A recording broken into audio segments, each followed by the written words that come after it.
ìgbà táwọn lẹ́tí sẹ́ẹ̀lì yẹn wọ́n up to 6 feet. Báwo ló ṣe commit, báwo ló ṣe fún aṣọmọ rẹ̀ lọ́rùn níbẹ̀ yẹn, tẹ́ni tó ń sọ sẹ́ẹ̀lì wà ńbẹ̀ wọ́n ní ó kúnlẹ̀ ló fi fún aṣọmọ rẹ̀ lọ́rùn pé ó kúnlẹ̀ ló fi hàǹgà rẹ̀. Ok, no problem. Níbo ló wá wà? Wọ́n láti gbé lọ sí mọ́túárì. Ní àwọn kan tẹ̀lé wa, wọ́n gbé mọ́tò méjì tẹ̀lé wa, wọ́n gbé big guard kan àti in-laws, wọ́n gbé tẹ̀lé wa lọ sí general hospital. Ìgbà tá a máa débẹ̀ mọ́túárì náà mú wa lọ direct.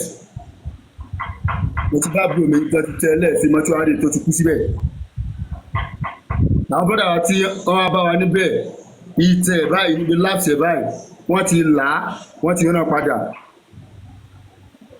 Imú ẹ̀ báyìí ó ti bó, ẹ̀jẹ̀ ń bì nímú ẹ̀ báyìí ni. Bọ́dà wa wá ask pé ìtẹ̀ yìí kí ló ṣe níbẹ̀, wọ́n ní process of embalm òun làwọn ṣe without our consent, without family knowledge. Imú ẹ̀ yìí ń gbọ́. They began embalming him. Yes. Before the family even got to know. Exactly, sir. Imú ẹ̀ yìí ń gbọ́. Àwọn tó wà ní mọ́tò àìsàn pé àwọn wẹ̀ òun ní mẹ́ẹ̀ fi rí báyẹn. Ìmílẹ̀ brother wa point ẹ̀ ní sojú àwọn ọlọ́pàá àtàwọn tó wà mọ́tò àgbẹ̀ everybody. Ẹ̀yin lẹ́pa ẹni yìí ẹ pa ni. Ẹgbẹ́ yóò fọkùn sí fún ẹ pa. So bá a ṣe bí wọ́n nìyẹn pé àfẹ́mọ́ lọlé. Àwọn ọlọ́pàá tó wá ń gbálẹ̀ pé níbo lẹ́ ń lọ. Aláǹlọ́lé wọ́n ní àwọn máa hẹ́pù adélé. Wọ́n gbé mọ́tò in-laws yẹn tẹ̀lé wa ìjókòó pé a gbé òkú a máa gbé lọ sílé. Wọ́n fẹ́ délé tán ó kú bíi 3 minutes or 5 minutes ká máa fi délé. Wọ́n ní epo tí fẹ́ẹ́ tẹnu mọ́tò àwọn tá a sọ̀kalẹ̀ àwọn máa dá fúlì rẹ̀ lọ sí station. Àwa sọ̀kalẹ̀ láti wá wálé. A ṣàlàyé fún àwọn tó yẹ ká ṣàlàyé fún àti ilé sọ fún mọ́ni wa dáàdì wa sick ó rẹ̀ àti ìbẹ̀jẹ̀ kó gbọ́. Ìgbà tó máa yá tá a máa lọ up and down tá a máa ṣe kí ló pẹ́ tí ń jẹ́ àtúpadà ránṣẹ́ kọta àtúpadà ránṣẹ́ sílẹ̀ ẹ̀dùn ti gbọ́ àwọn èèyàn wá ya láti lé wọn ya wá sẹ́ kọta. Wọn ò ṣe kankan fún wọn o but everybody sọ opinion ẹ̀ wọ́n sọ ẹ̀hónú wọn. Ìgbà táwọn kìíní máa gbé blogger tó máa gbé wọ́n ti pa ọmọ kan náà before kan tó pa àbúrò mi wọ́n ti pa sí Tanke junction torí 100,000. Àwọn wo social media wọ́n rí pé àbúrò mi náà wọ́n ti pa wọ́n gbé àwọn yẹn náà ya wá. DCP ní láti pè wá sí meeting nínú hall ọ́fíìsì wọn pé kájọ káwọn ìdí ní ìdí wàhálà káwọn báwọn yẹn wá sọ̀rọ̀ níta àwọn máa mú àwọn tí wọ́n ṣiṣẹ́ yẹn. Tí wọ́n ti wá mú wọn báyìí. Wọ́n ti sọ pé ọlọ́run ti mú wọn náà sọ wọn ò fi anybody hàn wá ní àárín wọn sójú báyìí. Okay, it's all right.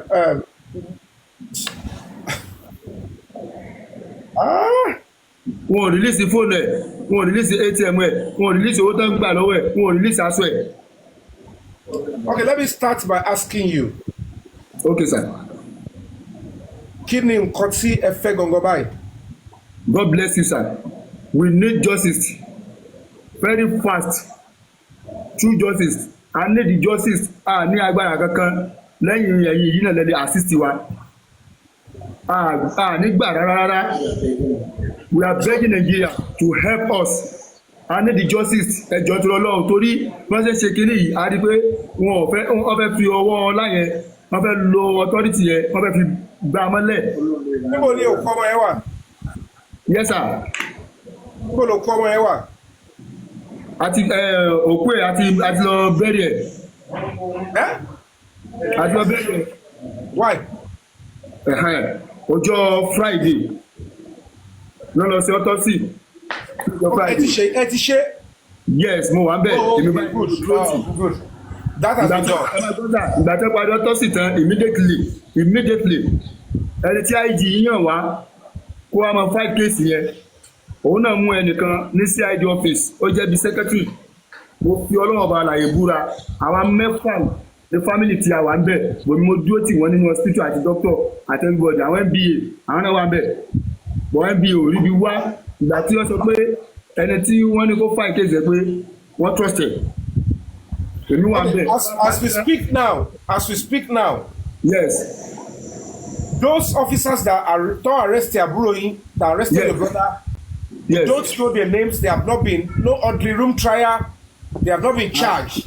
àtọ̀ ìwọ̀n àjọ láti mú kọ́ wọn ò jẹ́ ká mọ̀ ohun tí ìgbà tá a dé mọ́túárì èyí ọlọ́pàá tó olóhùn ló ń gbé látẹ̀kọ́tà òun ló ń gbé wá sí mọ́túárì ìgbà tá a fẹ́ fill form nìkan mo dọ́gbọ́n rí okò ẹ̀ tó ẹ pé Emmanuel Ajiboye ló kọ ẹ̀. Emmanuel Ajiboye. Yes. Okay, you know what I would do? I've been able to hear your story. It's quite pathetic. Okay, sir. My foundation, my personal person, I would not go into any case without finding a way to balance my story. Okay. And Prince, you are there. Yes, sir. Should I rely on what you've seen there, or you don't mind me coming down? Whichever way, because as it is right now, we just want people to understand what is happening, and the family are clamoring for justice because of actually when we were speaking on phone, we try to see if these people really need justice. We try to say what if they give you 20 million, will you just silence the case? The family refuse. They say even though if they give them 100 million, they are not going to back down on this case. What they need is justice, and true justice need to be served. But it's so pathetic that the family right now, they are helpless. I saw the mother. I couldn't, I wasn't able to see the father because the father is on sick bed. Is inside. So I saw the wife. I saw the children, and these people really need justice. These people really need justice. They are demanding for justice. How long are you going to be in Kwara? Is it Lorry or Kwara?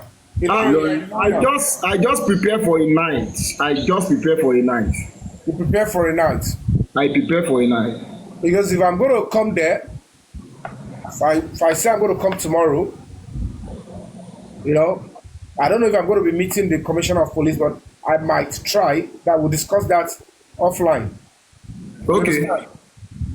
Because we need to get to the police. We need to interface. We need to speak with the PRO of the police command, speak with the CP, and then demand to see the officers.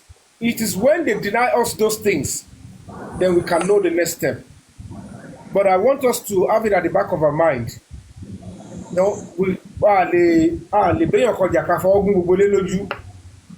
There are some honest police officers in that same command that are doing their best. They wouldn't want anybody's child to be taken that way. That's a young chap that was just killed. You understand? We don't know what really transpired yet.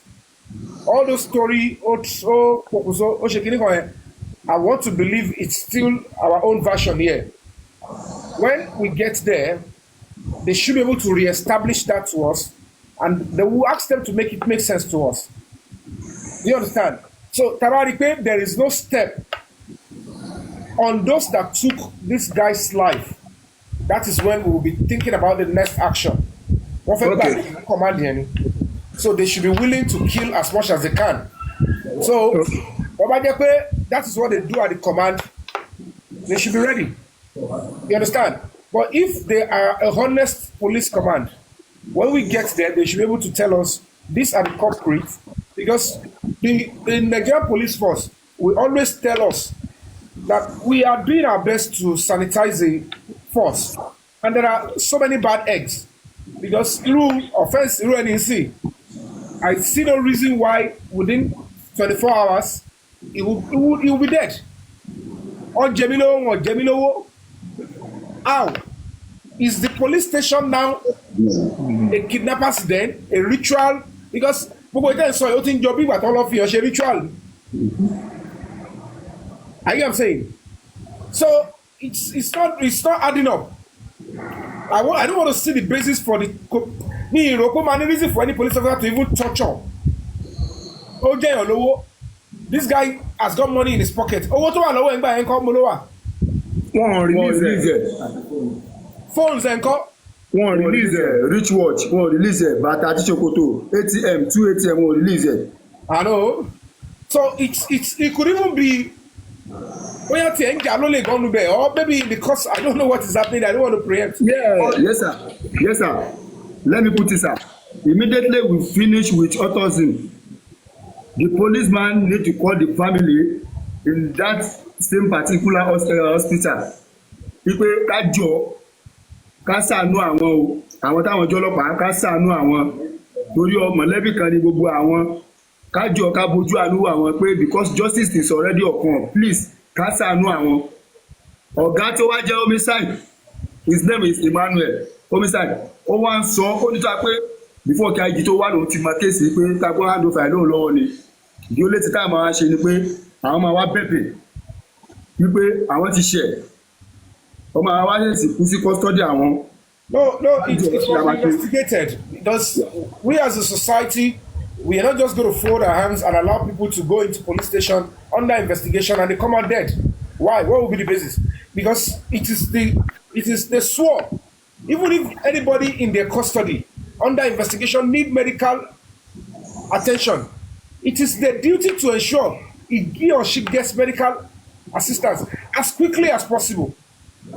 But another lesson to one bed, ṣẹ́ńgẹ́tìrì tó kọ́ wa bẹ́ẹ̀ tí mo rí ni pé n tó bá ti mú ọlọ́pàá tó ń pè n tí ó yẹ pé ẹ̀yin gan lè má bẹ̀bẹ̀ fún tẹ́lẹ̀ ẹ wá ẹ jẹ́ ká gba béèlì hàn tó bá ti fi ń lọ yín yẹn tó bá pè yín pé ká gba béèlì hàn sí tẹ́ bá lè débẹ̀ kan tó tún pè yín lẹ́lẹ́kejì ó bẹ́tà o because it could be that at that point your brother is not gone there yet. I get what I'm saying.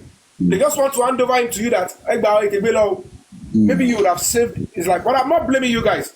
But because of who we are as a society, when police don't get ọlọ́pàá ń pè ọ́ àgbà bẹ́ẹ̀lì ọ̀ ní pé ìpè àgbà bẹ́ẹ̀lì ọ̀ àwọn ọlọ́pàá ẹ̀yìn lẹ́mọ̀ afẹ́kẹ́ máa bẹ̀bẹ̀ so that the negotiation will be okay. You know what I'm talking about. So tó bá ti rí bẹ́ẹ̀ ẹ̀kọ́ yẹn fún gbogbo wa ẹ ti mọ̀ pé o ti fẹ́ lọ́wọ́ kan ìkànnú ni tó bá possible kẹ́tì sáré mobilize ẹbí ẹ tètè máa lọ bẹ̀ tọ́fì lè ń pè kó má jẹ́ kó fẹ́ ṣe kankan fún àbó ti wà nù ewu ọ̀ bóyá èèyàn kan tẹ̀ fẹ́ ràn yín lọ́wọ́ pé wọ́n fẹ́ wá ṣèkà fún wọn bẹ́ẹ̀ o ẹ tètè wá yọ kúrò. I get say it could be anything. When we see strange calls like that from people that we don't, let's always respond and don't. Because time to people here, it's either he's about to go or he had paid. Okay, maybe about to go or he had paid, and don't expect that all police officers there.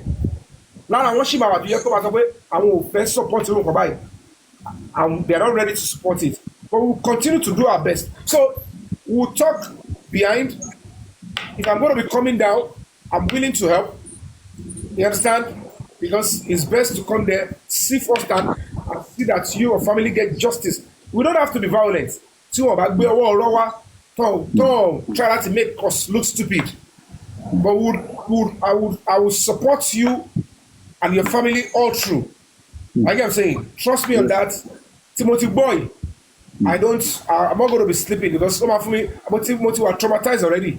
I don't know when I'm even going to sleep because the whole stuff only affects me. I don't like things like this. Come on, Lopa. I want a better police. I want them to do well. I don't want them to be having because there's a way to hear. Let it pass. You will get justice. Your family will get justice, but let us cooperate together and let's tell everybody out there, no violence. They should not attack the police. They should not do anything. I'm a son to be. Those that committed the crime, one more, they must have registered him. I'm at the cell. I'm at the officer to detain your body in my name. So that way, they cannot tell us we can't know who are responsible. So I want to see them. I want to see ordinary room trial and then real criminal trial in normal courts. So normal,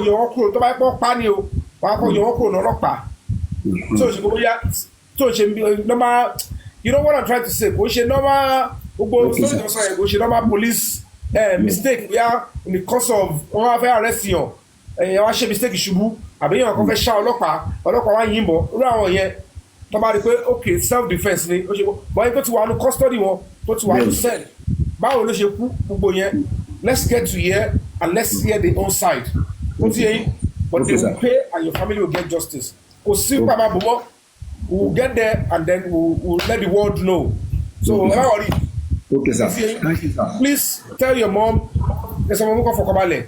Okay, wà sir. ládágbádá kú wà lájẹ gbèsè kú kọ́nà má jẹ́ ká fi ọjọ́ ọlọ́jọ́ lọ Àmín, ayé sir. ṣe òun ṣe Àmín, sir. pé wọ́n ṣe ọlọ́run kò ṣe pé ẹ ṣe ọlọ́run òun tó lọ sí ó ti lọ sinmi kò lè bá wa rí gbogbo ó wọ́n ní ipò wọn kò mọ̀ pa ẹ̀ mọ́ kò tiẹ̀ mọ̀ pé ìrora pé èèyàn kú àwa là ń jẹ́ ìrora ẹ ti understand but we must stand by him and get him justice so once again I'm sorry for your loss Thank ẹ you, bá mi sir. fọ́ mi ẹ kí dáàdì Okay. ẹ̀sọ́ Okay, ọmọ sir. ṣaragiri that àwọn ọmọ Nàìjíríà they will stand by them and justice will be served I'm Okay, coming sir. I will come certainly. Thank you, By sir. Miss Prince. Okay. Thank you so much, Prince. You Yeah. have done a wonderful job. You are a fighter. You're an activist, and what you have done is commendable. On behalf of people here, Nigerians, I'm saying a wonderful thank you for that selfless service. Look at this festive period, and you left Lagos to go all the way to Kwara State. You know, it's quite commendable. And when I see people like you, I see heroes without cape. And God continue to stand by you and bless you. And Yeah, justice will be I'm served. just appealing to everybody listening and everybody viewing this show right now that we just need to lend our voices towards this because this is becoming and it could happen to anybody. It could happen to our family. So we just have to stand on the right to make sure that justice is being served. You understand? And you know, we need to switch into action as soon as possible on our various platform or something like that. Let's at least, if it is just 1 hour we can use to speak for justice for Olatunji, it will really, you know, help us a lot, and it will really help us to guide, you know, the family and to protect the family rather, and you know, for police not to, you know, play hanky-panky on this case, because there are so many of these that is happening right now. I learned that like 3 of these incidents had happened in that same police station, in that same place in Ilorin. You understand what I'm saying? They have been doing it. They are used to, it's a slaughterhouse. Yeah. Yeah. Yes. Yeah. Nǹkan tó jẹ́ kí ìlú yìí máa tẹ̀síwájú nìyẹn. And the So, more we keep quiet, because I want to say something. You understand? We that we are saying justice for Mohbad, it's not because, you know, we love Mohbad alone. You understand what I'm saying? It's because we don't want it to happen to any one of us again, so that they won't cover it up. So we are speaking for ourselves. You understand? We are not speaking for Mohbad àbí alone. ṣé kò ń ṣe àwọn SARS tí wọ́n change orúkọ wọn CSIB làwọn yẹn. Exactly. They are the one. Yes. They are the one. Yes, exactly. Really? Yeah. then Okay. wọ́n yàn ń béèrè ṣé autopsy result ti jáde àbí kò ti jáde. Autopsy ò tí ì jáde, wọ́n ní autopsy máa jáde in the next 2 weeks, but Okay. right now they've released the body to the family, and the family had to bury the body. No, it's okay. That's the law. Before you bury, postmortem autopsy must be done. Because of this one is what I'm suggesting, what I'm thinking is that I'm thinking a foul play. We work with the autopsy favor the family, or it will go, you know, in favor of the no, police. my brother, don't eat the polity yet. I Okay. am saying, everybody see what to ṣẹlẹ̀. The point is, he died in their custody. It's not really meant to be. Normal on a good day, they will be doing a lot of things to know what actually happened. I am saying, every life must be accounted for. The moment as a society we think that any human time at a value human life, then we don't deserve to be a living soul.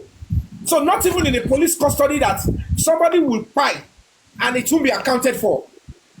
And it is we understand how tricky their job is, and that is why human dignity is crucial. Policing is part of our life. We can't do without police. But of course, everybody must be playing a role to ensure that we have the right police system that will favor everybody. So that one, they might treat everybody be a loco. If you commit crime, police will do the right thing to understand that when you are going to jail, you will not even feel animosity against the police because they will prosecute you and they will treat you with dignity, despite the fact that they will be bringing every evidence to send you to jail.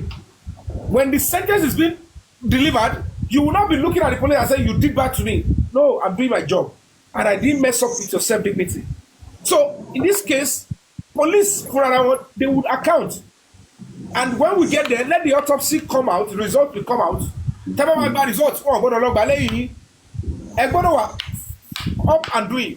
Gbogbo ẹ̀yin tẹ́ bá wà ní family yẹn, ẹni tó bá yẹ pé ó máa ń ṣiṣẹ́ lọ tó ń lọ jìnnà, you need to dedicate your time for this struggle. Tẹ́ bá bèrè justice, tẹ́ kẹ́sẹ̀ kúrò lórí pedal, thinking that it will just be going naturally. No, autopilot, no. You must be up and doing and be willing to risk your everything to say, no, we want justice. But trust me, we have given our words. We're going to be standing by the family. I will personally come to that. Trust me. If I tell you I'm coming, I'm coming. Yeah, because I will not sit on social media and know what is happening there or stay or believe on this story alone. Only get coming what Papa Shalaye would have to reason along and know, and they would need to see those officers answering to their crime if a crime has been committed. But for now, it is still your word against theirs. We'll wait for the autopsy and then we'll see what is going on with the officers. But normally on a good day, all the officers involved by now should be on suspension. Whether they are guilty, they will not be guilty, they will still be on suspension because arrest attack you. I still don't know their story, but any to want to sell, negligence is going to be involved, and that alone should make the police officer step aside first so that they can be properly investigated. If they are still active, they can be obstructing the investigation. But all that, we don't know if that has been done until we get there. So I will be coming, I will be standing by you, but it's your case. Please, you are leading in the front. Yeah. I am just coming to lend you a hand of support because you requested for it. Okay? But it's your struggle. You lead in front, and I will come behind you. But I'm not going to be leaving you alone. Okay? Sorry. So, let's forget. Yeah, I want to quickly say this because it's necessary. I think when IG Egbetokun came to Ilorin to pay a courtesy visit to the family, I think they offered them some amount of money. I'm not thinking, is that money, is it meant to shut them off or to shut them up, or I don't know. You understand? The family. Let me get this straight. The IG had been to their house. Yeah. On condolence visit. Yes. Who offered money? The IG. I don't understand. What did they say the money is meant for? Yeah. There's a paper. I want to quickly put out what they wrote in that paper they signed. If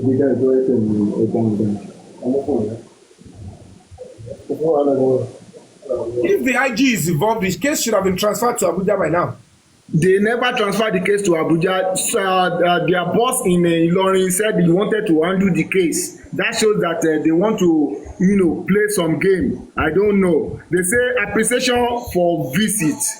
This is to appreciate the visit of the family of Jimoh Alabi, the father of Jimoh Abdul Qadir Tunji. To this visit, the sum of 5 million naira is hereby released to Jimoh Ismail Oladeji, the elder brother of Jimoh Abdul Qadir Tunji, on behalf of the family, in the presence of representative of Balogun Fulani of Ilorin, I Dauda Afon Mogaji Eruku, and other members of the family. So that is what they gave them. And there is no way it's saying that it's the police that gave the money. So why are you mentioning the police? Well, that's according to the family. No, we need to be careful here because normally that's a serious case. Police commando, careful. We need to be careful because if they're making a mess with somebody's life, one soul messing up with one soul can turn and only that also go. Yeah. And that is why, because you know, Timbi, if this is, I don't want to believe this is coming from the police. So I will not. I don't say anything that has to do with the police. So just I don't want to believe the police did that because I cannot even understand the $5 million is for what.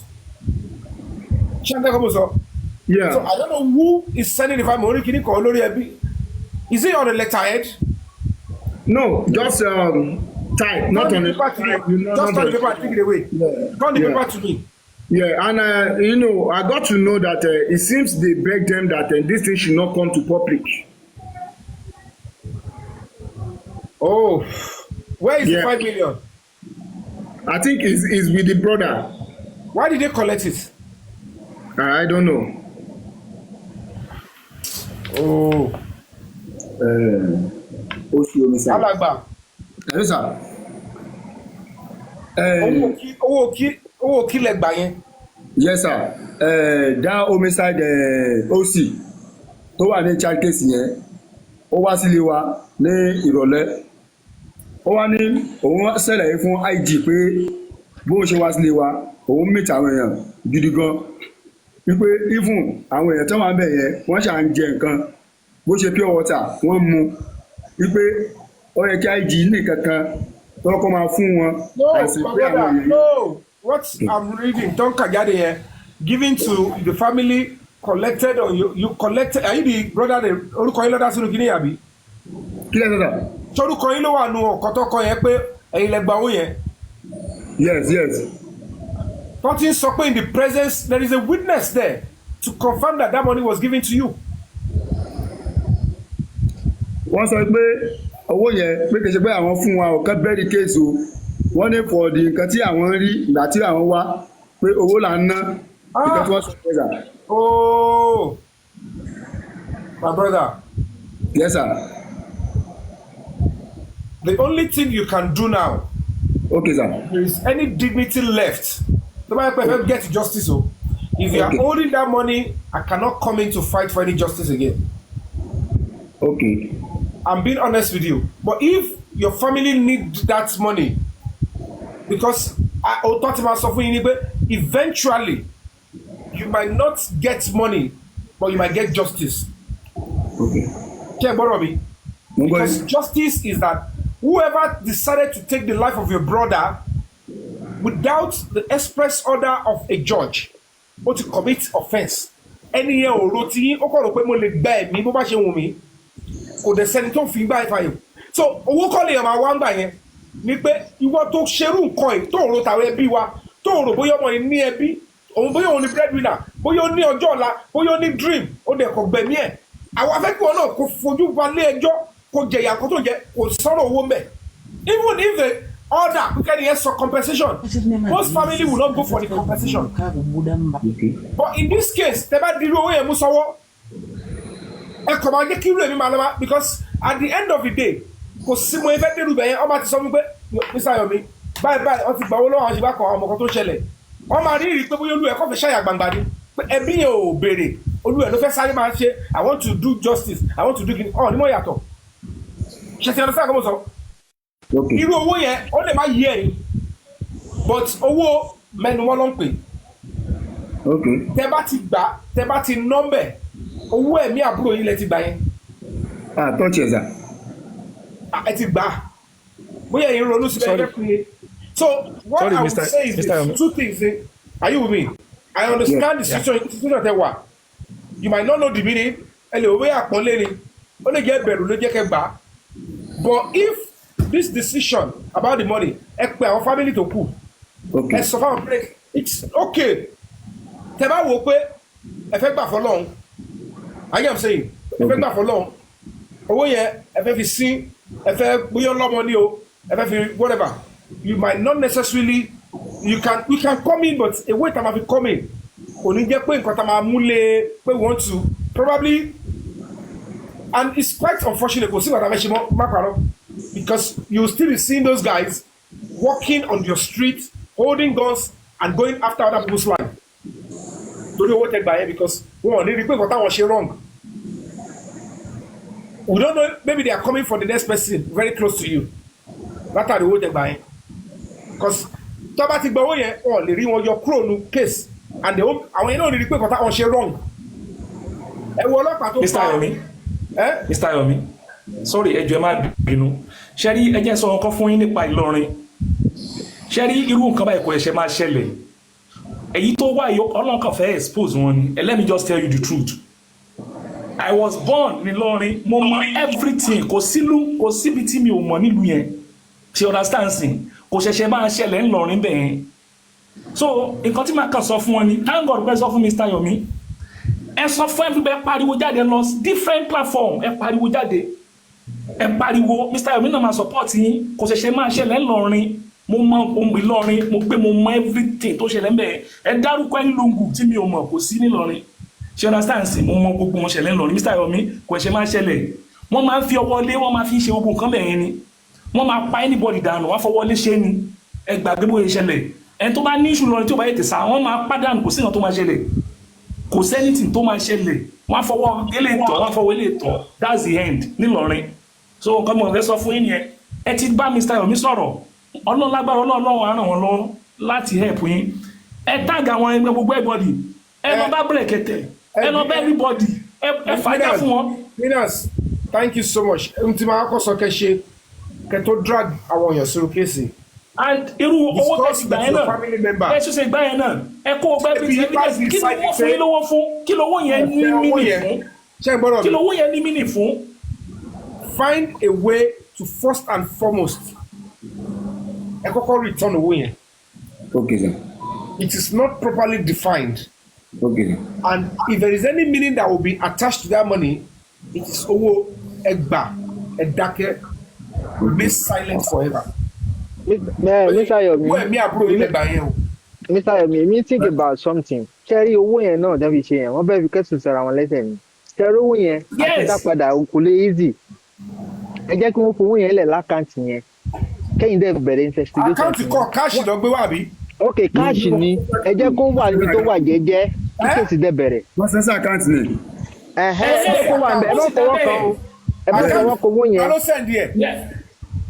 ìgbà tí CP tó dé láti Àbújá ni wọ́n pè wá sí mítì yẹn pẹ̀lú àwọn tó jẹ́ mọ́gàjí kọ̀ọ̀kan wípé IG kó owó fáwọn láti Àbújá wípé àwọn fún wa fún logistic or something like that cash wá ni èmi wá refuse mo ń sunkún bẹ́ẹ̀ gan pé I will not collect that money because what this money doesn't mean because tí bá gbowó yẹn ṣé mo gba àbúrò mi mo fẹ́ máa jẹ́ ni mo fẹ́ fowó yẹn ṣe.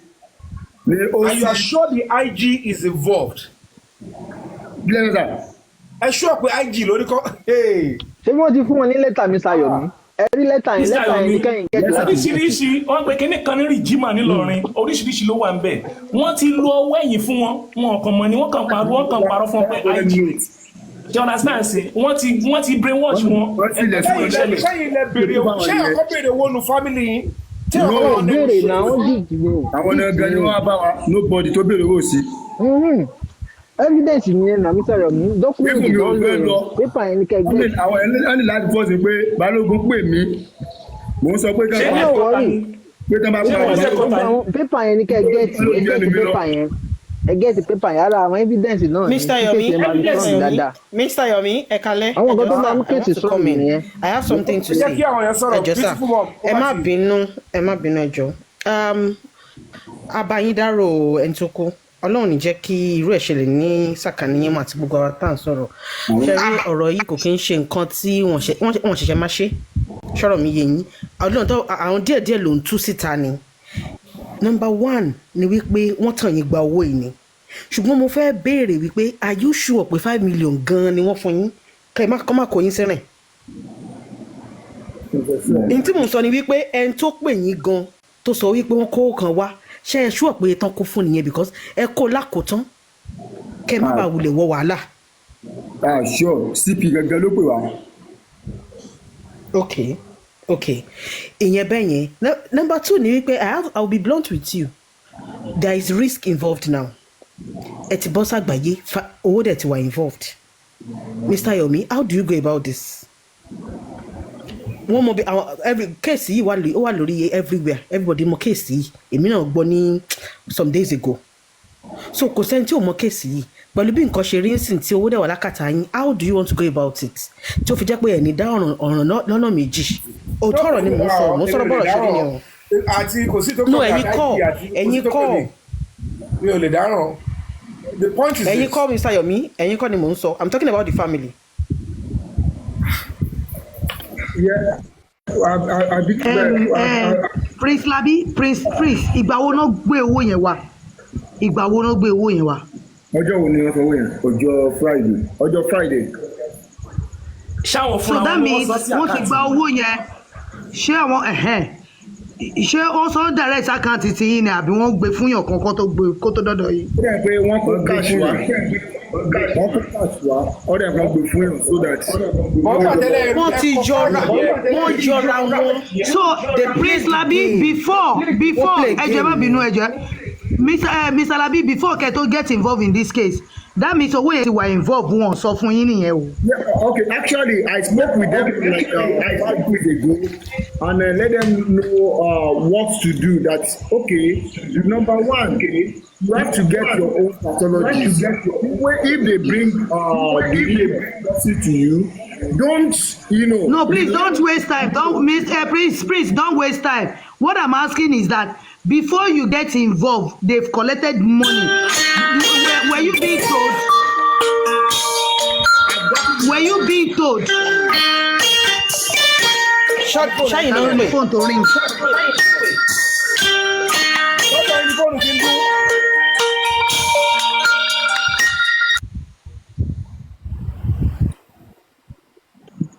Hello, ni phone to ring.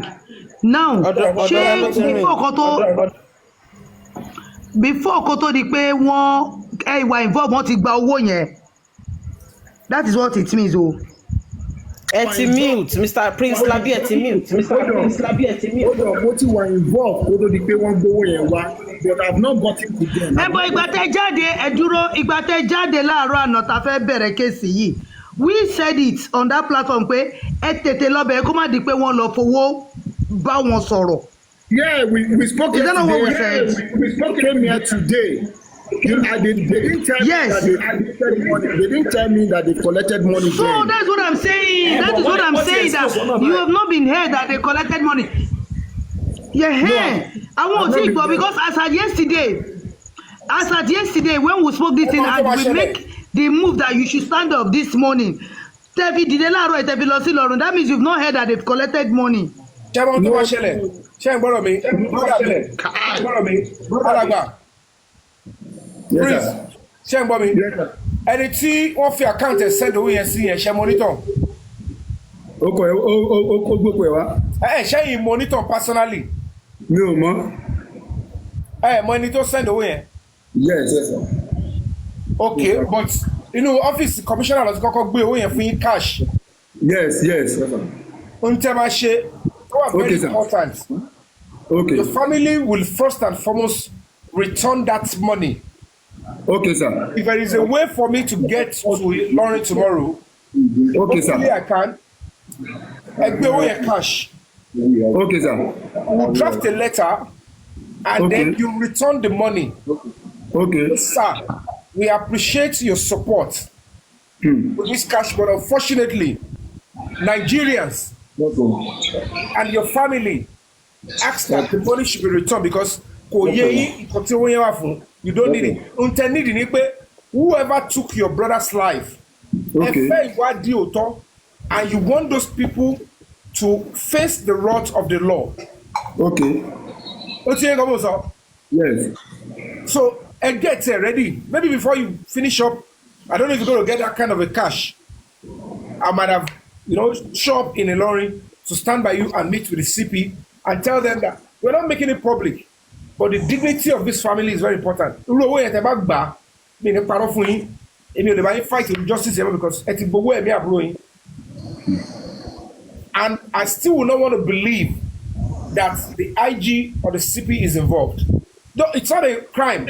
If it is spelled out, if they spell it out, it's for a particular purpose.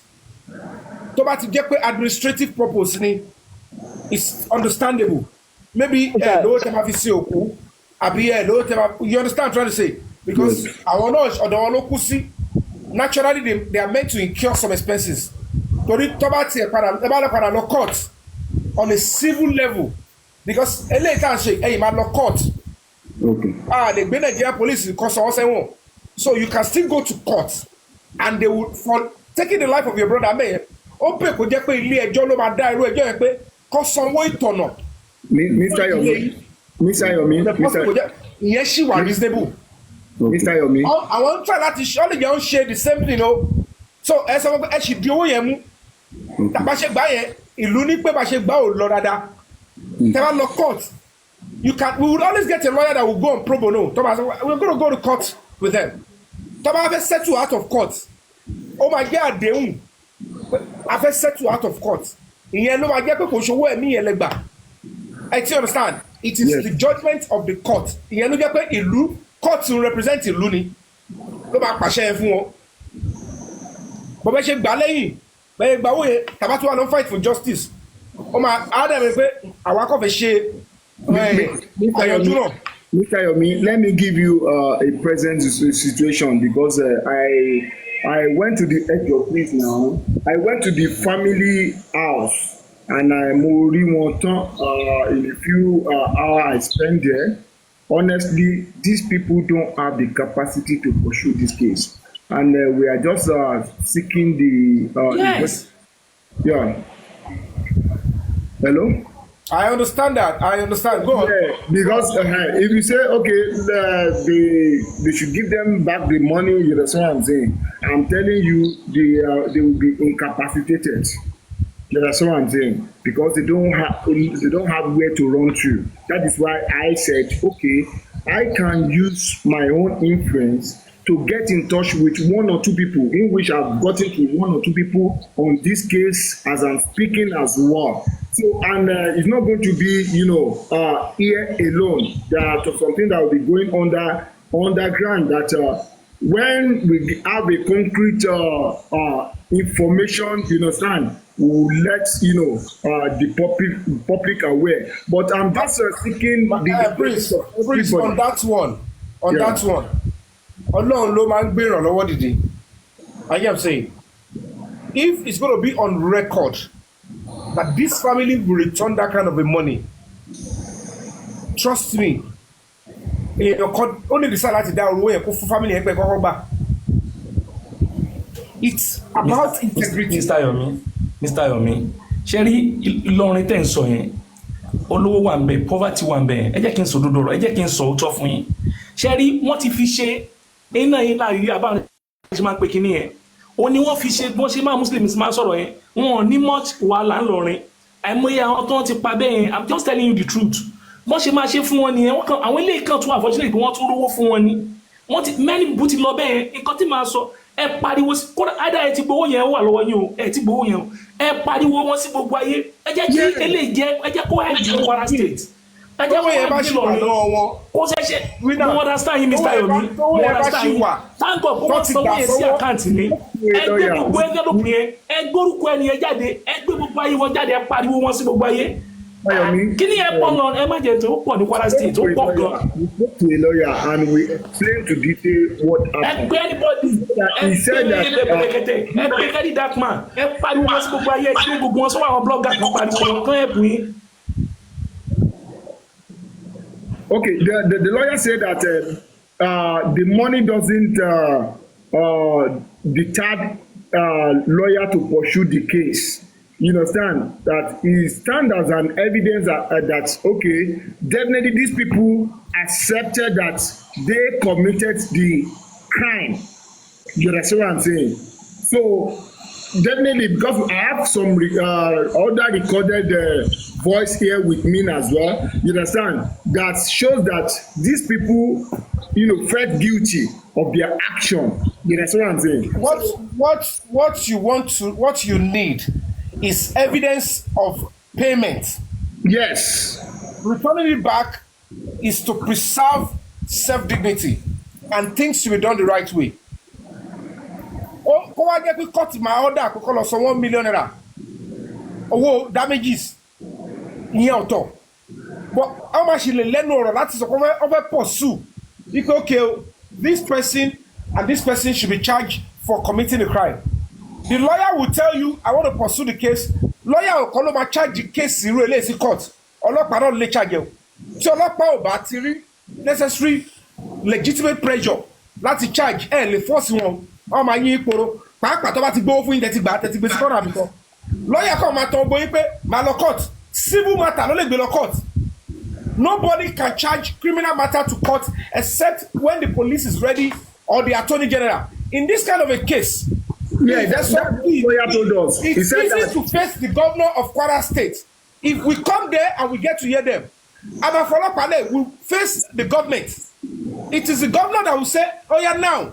He will call the CP and say, can you present the police officers? My citizen has been killed. And I have a right to charge them to court. And then they will demand, present them to me because I need to charge you to court. Toba Leju, he will go and meet the IG in Abuja and say, ask your officers to release those that took the life of my citizen. He swore to protect and fight for justice for every citizen. It's the constitutional right of Enitokuye. I don't know why they bury the guy quickly.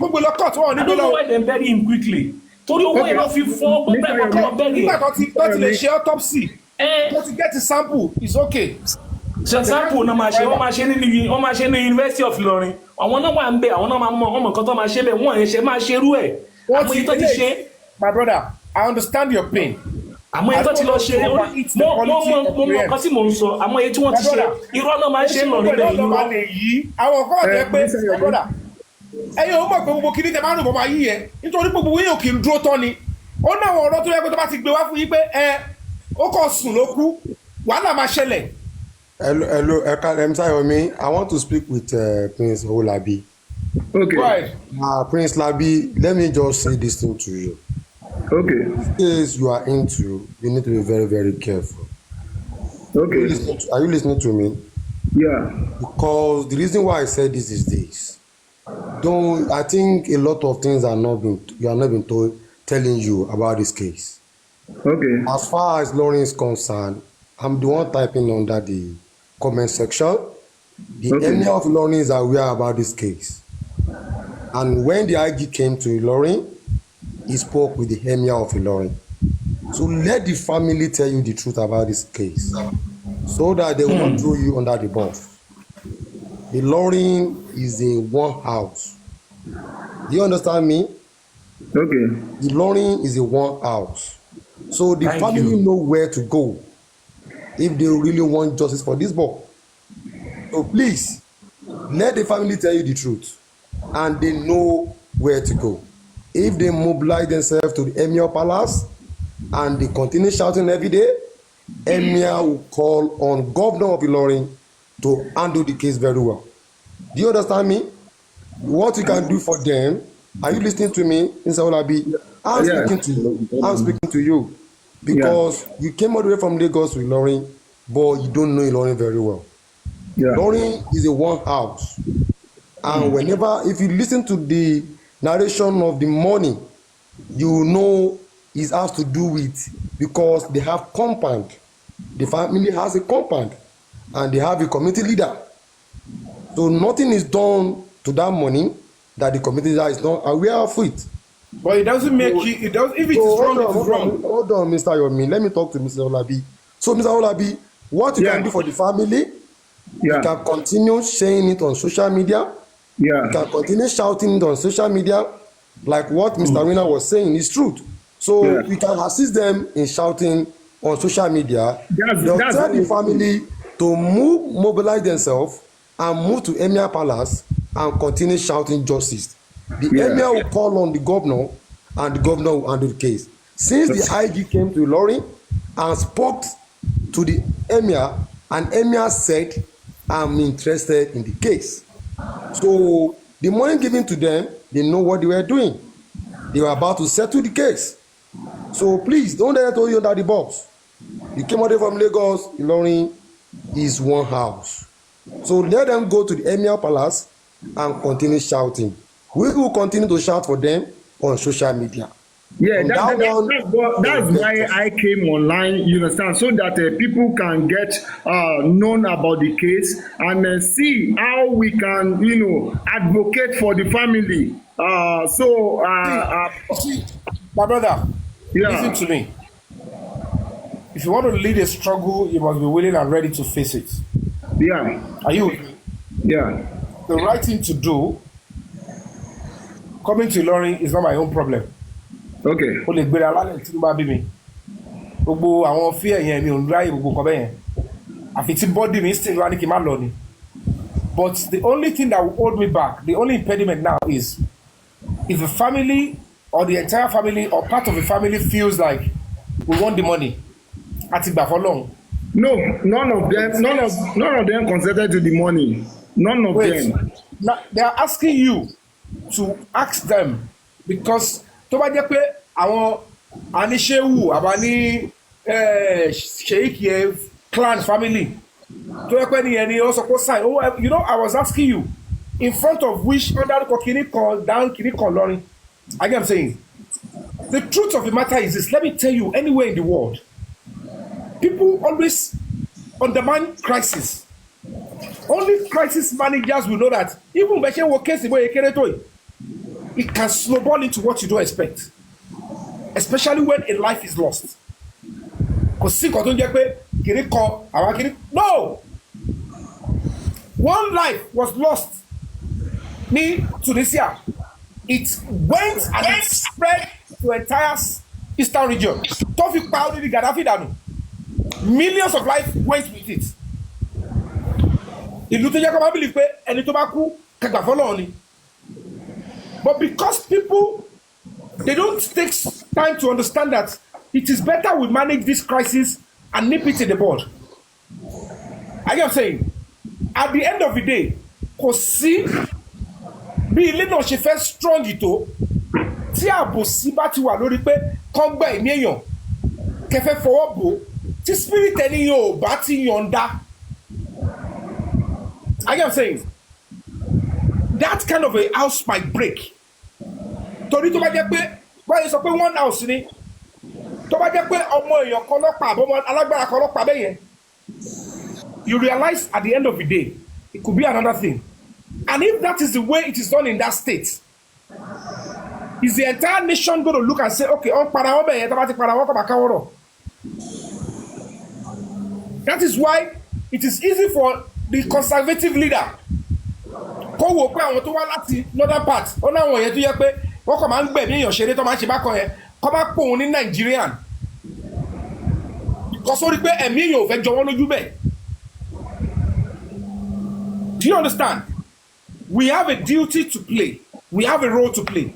So we need to understand if truly the first thing they need to do is that money tó jẹ́ pé òun lè fi ṣe one house, one united, tẹ́bá ti ń gba owó yẹn tí family bá ti sẹ́ pé no at this stage we don't want to. Ìgbà kan ní slave trade ń gba yìí gan. Mr. Ìlọrin ó ṣe one united o kò ń ṣe one united wọ́n máa ń threat wọn ni o.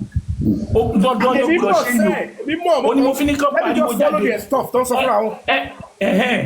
ẹ pariwo wọn jáde ó ṣe one united wọ́n ṣe máa ń ṣe nìyẹn. wọ́n ti gbẹ̀mí àwọn ọmọ yín inú yóò dùn ẹ̀nà ẹ̀ ṣe one united bisimilayi and you are all living in that pain.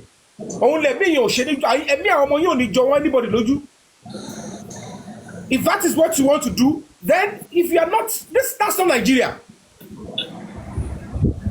If that is how you want to define, no. I get what I'm saying. Don't just find a way to return the money and say our family is tẹ́bá share or whatever to share. Show me evidence that you returned the money, then we'll focus on the next thing. Return the money legitimately, whatever we pay. No, we don't want wahala. Mr. Yomi lè try láti investigate lórí owó yẹn lórí lẹ́tà tó ń fún wọn yẹn first. More further before you talk about it. The letter is not written on police letterhead. Yeah. No, the money come with the letter according to what the man says. It's not written. They've sent me a copy. I've seen it. It's not written on any letterhead. Just even a shabby white A4 paper. Even So as it is, they played a fast one on you guys. Police did not even implicate around síbẹ̀. Kò sí nǹkan tó ṣòpọ̀ ọlọ́pàá ló gbé fún yín. Okay, African TV is there. Maybe you have something. African TV no one be. Good evening. Good evening. Good evening, everyone. Good evening, everybody. Good evening, everybody. Good evening. Good evening. We are already involved in this case. Yeah, good evening. We're already involved in this case. I've made contact with the MES office. We're going there after the 6th to Ilori, and we have spoken to the family extensively on this matter. After the 6th, the lawyers on vacation until the 6th. They took time off this afternoon to speak to Prince, myself, and the honorable brother. So we are well versed, and we're already into the case. And there are so many ways to get the family justice. Now, the reason I came up is because some details are being shared in public, and some of these details may compromise our initial movement, our initial steps to get justice. It is okay to create awareness. It is good that people on this platform are listening, and I'm happy to hear the Ilorinites, those who reside in Ilori, attributing to the fact that this is a common practice. So I'm glad for those factors that people from Ilori, those who know Ilori, have actually voiced out. We have also been informed that we have at least 3 cases from the same police station. But I want to beg Prince, I came up for Prince, to be very careful on some information that you give out. Don't compromise the journey when we are yet to start. Absolute discretion in information that we give out. Otherwise, they will walk ahead of us before we get there, before we file, before we begin the fight. Discretion is absolutely required. That's what I've been chatting you in the background. We've made a phone call, but I could not take it anymore because based on what I know, so many things have been said. And if police is listening, if DSS is listening, if the enemy is listening, you've already prepared them against some of our movements. We have to be absolutely careful. Please, I'm begging you. Let's not lose this one. Let's not lose this case. We must get justice for Tunji. Okay, your NGO is involved. That's already, what I came to say. Okay, you have enough. Yes, we've been involved. So enough what? First, our advice. Sorry, I would like to say this. You understand? I understand the plight of African TV, but I want us to understand that in the cost of justice, while looking for justice, all hands must be on deck. Nobody should, everybody must be in line, in accordance. You understand? You understand? Because we are looking for justice, and justice must be served. And the family are taking their stand that all what they need is justice. It doesn't matter where the justice come from. It doesn't matter how they get the justice. Justice must be served. You understand what I'm saying? I just want us to. What are you going to do first? The reason what why are you going to do? Yeah, please. The reason why I came up, you understand, to this platform is that I want people to hear the case. I want people to understand the case. I want people to take their stand. You understand, and see how we can advocate for the family. You understand what I'm saying? Because honestly, Mr. Yomi, honestly, if anybody come, to look, after this family, they will know their capacity. You understand what I'm saying? They will know their capacity because it's so pathetic. It's so pathetic. I saw the children. I saw the wife. I saw the mother. I know the position of children. Yeah. Did you see? He has to give 2 daughters. The guy has 2 daughters. They are helpless. They are helpless. I'm just begging everybody. I'm just soliciting with everybody concerned Nigeria that are really clamoring for justice, that want a better Nigeria, that want things to be done, appropriately, to just come to the aid of this family. That's what I'm just, looking for. Please, justice is what we're looking for. It doesn't matter how we get it. Thank you. All right. Like I said, let's just on the 5 million. On the 5 million, let me chip in on the 5 million. Let me chip in on the 5 million. Look, the case in Ibadan, where the DSS killed, when the DSS killed a security guard, they gave 5 million. Now, the money that they give in this case, somebody mentioned it correctly. It's not on police letterhead. There is no story that says we're asking you to shut up. We're asking you to give up your right. Even the one in Ibadan, let me tell you, I have the letter. They were told that they give up every right to pursue any legal case. We are still very good in this case. They did not mention any such thing. We know what they mean. We know why they gave money. We can assume, we can insinuate why they gave money, but we cannot begin to draw fire against the case. Police did not say, don't fight. The lawyer has told you clearly today, the money does not mean we cannot follow justice, we cannot get justice. That money is even evidence that why did you give money? Is it in the Police Act that you send third parties or any party to give the bereaved money? So I wouldn't want us to drag things that will backfire. That's why I came up. I don't want us to ruin the case before we begin to fight. We have a very good case. There's so many police negligent acts in this case. From the arrest, which is not supposed to be a criminal case. It's a bloody civil case. You owe me money, I owe you money. If I no pay you, carry me go court. If I no respond to court, now court go tell police where to come in. The police, from there alone, they have made a big mistake. So let's not draw what will jeopardize or make our enemies to now safeguard and know where to fight us. We have a very beautiful case to change the Nigerian police image, to teach them a beautiful lesson, how to protect lives and how to detain people. I mean, I don't want to go deep into what we already know. We've talked about this. It's a good case for Nigerians to know what the police is doing, how they're detaining people, how people are dying. We have almost 3 cases from the same station. We have the video of the blood. So what I'm just saying is focus on the awareness. They kill somebody, they detain somebody illegally. The boy not supposed to see the doors of the police station because of 220 naira. But because in Nigeria, when you give somebody you give a police officer 10,000 naira, they will lock you up and they'll begin to try and change the law. They'll begin to try and frame the law. That is African TV. Number one, time yes, is I believe if your NGO is going to come in, the governor of the state should have a petition or a mini protest to the governor's office to register this case.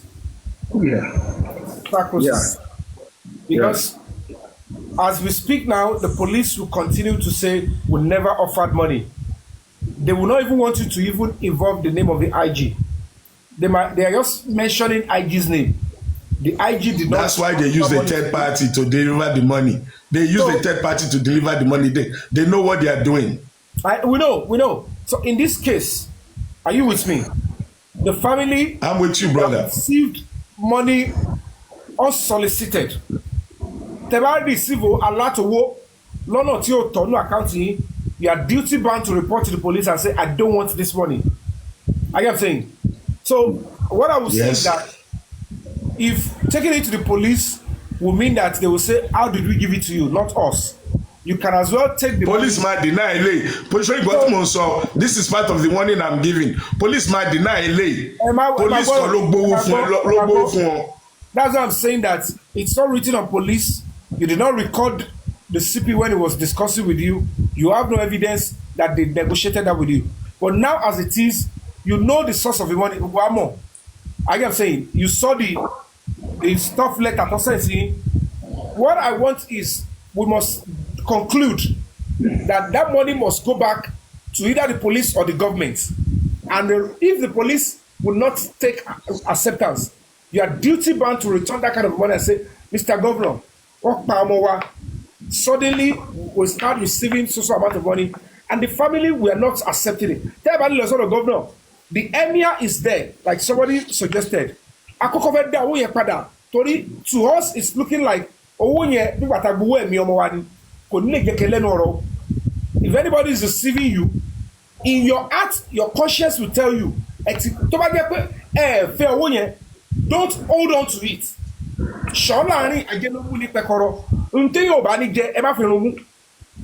If anybody is telling you all the 5 million, then it's enough. It can still go for a case. Your conscience will be telling you, because holding it, you have evidence the money has been paid to you, you have the paper that was signed, you have alert, and you return the money. Yet it was evidence. Holding on to the physical cash, I am saying, tí o ṣe pé exhibit o ṣe exhibit tó bá wà lọ́wọ́ yín o tẹ́ bá dá padà sí ọwọ́ ọlọ́pàá àbọ̀wọ̀ ìjọba ló di exhibit but tó bá ṣì wà ní àkáǹtì yín it's not exhibit and it's not anything at the end of the day tẹ́ bá yọ ọbẹ̀ tẹ́ tó dá padà síbẹ̀ bóbó ni and there will be temptation to even touch the money at some point. So for your family dignity and for pursuance of justice, irú owó yẹn is governor ọgbẹ́ owó báyìí whatever or emir tọ́lọ́kọ̀ bá ti gbà. But let the world know. Part of the way, definitely make it noise. Mr. Yomi. How are you going to get someone supporting? Mr. Yomi, I think. Mr. Yomi, I think we should get something right because this money doesn't come via police. You understand what I'm saying? Who do we return the money to? Mr. Labi. Mr. Labi. Mr. Labi. And to the governor, write a petition and say so money was sent to your family through a third party, and upon receipt of that money, the family conclude that money is not acceptable, but you make it public. We can get some media to support you. Our conscience is not okay because how do we have this kind of money and still be pursuing justice? It's counterproductive. I'm not going to deceive you. To my own best opinion, I think what we are going to do is to consult maybe a lawyer to give us explicit clue on how to go. Please go ahead and do that. I support that. I'm only giving my own honest suggestion. You can expand your tentacle, but like you a lot of information will be coming in, a lot of advice will be coming in. You understand? And speak with a lawyer there. Yeah, follow through. But for me, I can't pursue the justice with you when your family is still holding that money. Mr. Labi. Sorry, a minute, please. Okay, let's talk before you speak. Mr. Labi, well done for a good job. African TV, I agree to Mr. Yomi and I agree to all the people on board. Mo fẹ́ bẹ̀rẹ̀ kọ́kọ́ lọ́wọ́ yín, Mr. Labi. Báwo ló ṣe rí account representative family account number tó sanwó yẹn. No, they go through the family. cash náà fún wọn. Go through the family. African TV ẹni sùúrù. cash náà fún wọn. African TV ẹjọ́ ẹni sùúrù ẹjọ́ ó yá mò ń gbọ́ yín Mr. Labi. They go through the family. They have a compound, the family name. You understand, Mogaji family, right? So they go through that. You understand? And through that, they call the person standing on behalf of the family, in which is the brother right here with me. You understand what I'm saying? That's how they get the money paid. What I'm saying, did you get me? Ṣé ẹni tó send owó ṣó ti yé yín? Ẹnìkan ló fún l'account number tó fi transfer owó sínú account number yẹn. Ṣó ti yé yín? So now, the man right here gave the account number. Good. Ṣé bó ṣe fún wọn l'account number yẹn? Ṣé eléyìí Mr. Yomi ẹ jẹ́ ká separate case yìí. It's not like justice for Mohbad. Ṣé you understand? This is different. Ṣé bó ṣe fún wọn l'account number yẹn? He knew they were going to send money to him. She understand.